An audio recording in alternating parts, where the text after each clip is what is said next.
આમાં કાંઈ પૂરતું મળે એમ જ નથી. આવતા વર્ષે ડુંગળી જ કરવાનું બંધ કરી દેવું છે. હાલ હાવ મને પૂરી થઈ ગઈ છે, હવે શું કરવું મારે? ભાવનગરના ડુંગળીના ખેડૂતોની આ ફરિયાદ છે.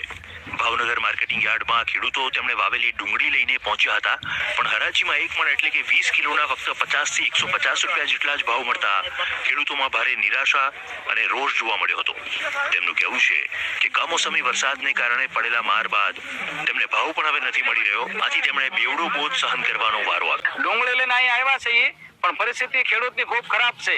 ખેડૂતોને અહીંયા ટ્રાન્સપોર્ટ ભાડું, પછી બારદાનના લાવવાના મજૂરીના ખર્ચ 25 થી 30,000 રૂપિયા થાય છે વીઘે. અત્યારે ઉતારા નથી એટલે ઓછામાં ઓછા 5 થી 7,000 બિલ થાય છે.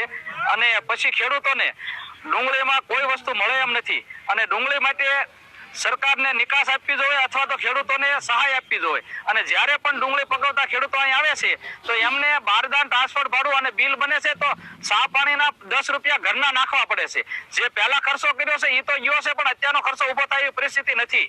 માટે ખેડૂતોને અત્યારે પડ્યા માથે પાટું મળી રહ્યું છે તો સરકારને કોઈ પણ તાત્કાલિક નિર્ણય લઈ અને ખેડૂતોને જે કાંઈ ઠેલીએ 50 રૂપિયા 500 રૂપિયા જે આપે સરકારને આપવા દો તો જ અત્યારે પવન થાય એવું છે. ખર્ચ તો આમાં બહુ થયો છે, ખર્ચ વગુય નથી થાય એમ. દાળિયાની એટલી મોંઘાઈ, ખેડની મોંઘાઈ, દવા એટલી નાખી, ખાતર નાખ્યું, આમાં કાંઈ પૂરતું મળે એમ જ નથી. આવતા વર્ષે ડુંગળી જ કરવાનું બંધ કરી દેવું છે.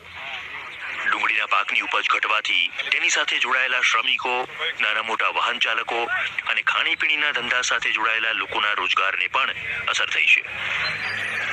हालत गंभीर है अभी, खेडूत की गंभीर है और मजदूरों की गंभीर है अभी, क्योंकि डूंगली तो आती है पर भाव आता नहीं है, तभी मजदूर भी थोड़ा और खेडूत को भाव नहीं आता तभी परेशान है अभी. ખેડૂતોનો આક્ષેપ છે કે ભંગાર 50 રૂપિયા કિલો છે અને ભંગાર ઘરે બેઠા લેવા આવે છે. જ્યારે ખેડૂત મોંઘા બિયારણ, પેટ્રોલ, ડીઝલનો ખર્ચ કરી 4 મહિના સુધી કઠોર મહેનત કરે છે તો પણ ડુંગળીના કિલોએ માત્ર 2.5 થી 5 રૂપિયા જેટલા જ ભાવ મળી રહ્યા છે.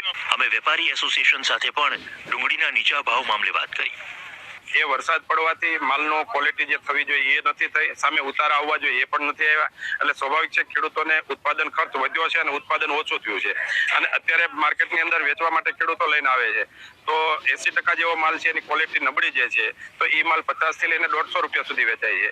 20% માલ એવો હોય છે થોડી ઘણી ક્વોલિટી સારી હોય છે તો એ 150 થી શરૂ થઈને 240-45 રૂપિયા વેચાય છે. એક્સપોર્ટ ચાલુ જ છે પણ ક્યાંક ને ક્યાંક આપણો માલની ક્વોલિટી નબળી છે એટલે એક્સપોર્ટ બંધ નથી, પણ એક્સપોર્ટની અંદર એને પ્રોત્સાહન મળે એવા કોઈ નિર્ણય લેવાય તો આપણો માલ જે એક્સપોર્ટ થતો હોય થોડો વધારે થાય. તેમણે કહ્યું કે અમે સરકારમાં રજૂઆત કરીને સબસિડી સહિતની સહાયની માંગ વિશેની રજૂઆત આવનારા દિવસોમાં કરવાના છીએ. મહત્વનું છે કે કેન્દ્ર સરકારે ડુંગળીની નિકાસ પર અમલી કરેલી 20%ની એક્સપોર્ટ ડ્યુટી એપ્રિલ 2025 થી ઉઠાવી લીધી હતી, જે બાદ ડુંગળીની નિકાસ પર હાલ કોઈ પ્રતિબંધ નથી.